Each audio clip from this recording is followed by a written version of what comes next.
میرا نام بابو یوسف بچن ہے۔ میرے چینل مسیحی تعلیمات کو سبسکرائب کر کے، لائک کر کے اور شیئر کر کے آپ بھی خدا کے مقدس کلام کو دوسروں تک پہنچائیں۔ روزوں کے ایام قسط نمبر 1۔ کلام مقدس اور کلیسیائی تعلیم میں یہودی اور مسیحی روزے۔ روزہ کے لیے عبرانی اور عربی لفظ صوم استعمال ہوا ہے، جس کے معنی جان کو دکھ دینا ہے۔ اخبار کی کتاب کے 16 باب کی 29 آیت میں یہی الفاظ استعمال ہوئے ہیں، مگر اردو زبان میں روزہ کے لغوی معنی طلوع آفتاب سے غروب آفتاب تک پرہیز کے ہیں۔ روزہ اصل میں فارسی لفظ ہے، جس کے معنی رک جانا، باز آنا یا نفس کشی کرنا کے ہیں۔ مختلف لغتوں میں کھانے پینے کی چیزوں سے رکنے کو روزہ کہتے ہیں۔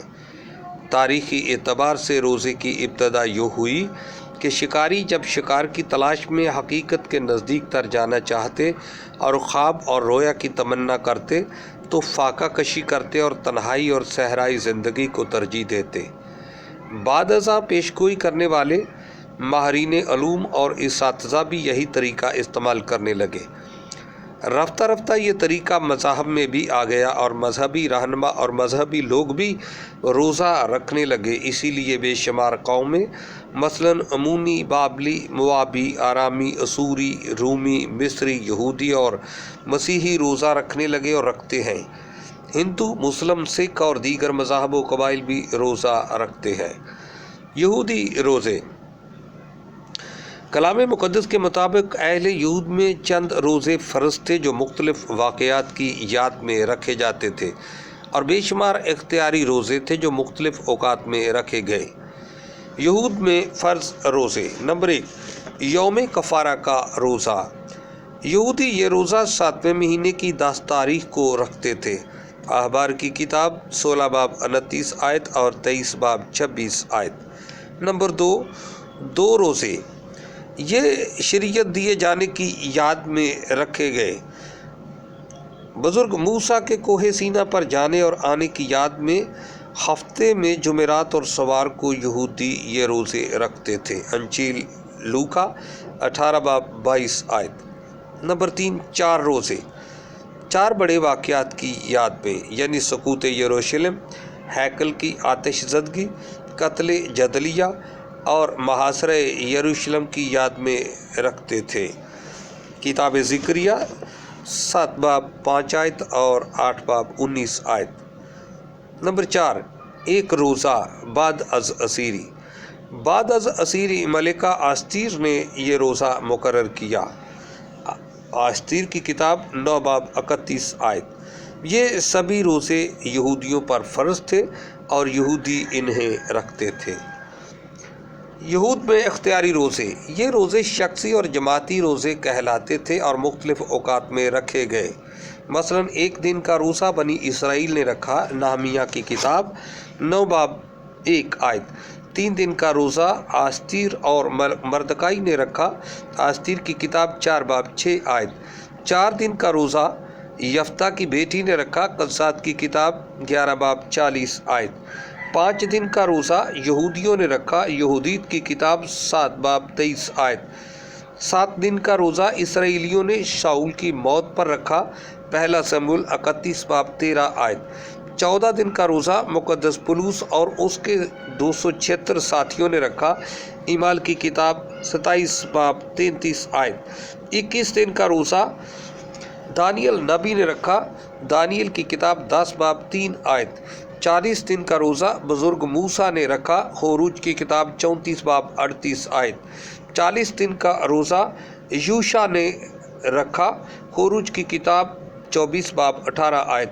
40 دن کا روزہ الیاس نبی نے رکھا، پہلا مولوک 19 باب 7 آیت۔ 40 دن کا روزہ خداوند یسوع مسیح نے رکھا، انجیل متی 4 باب۔ نینوا والوں نے غیر معینہ مدت تک روزے رکھے، یونس نبی کی کتاب 3 باب 8 آیت۔ سبتوں اور عیدوں کے علاوہ یہودی تمام دن روزے رکھتے تھے، یہودیت کی کتاب 8 باب 6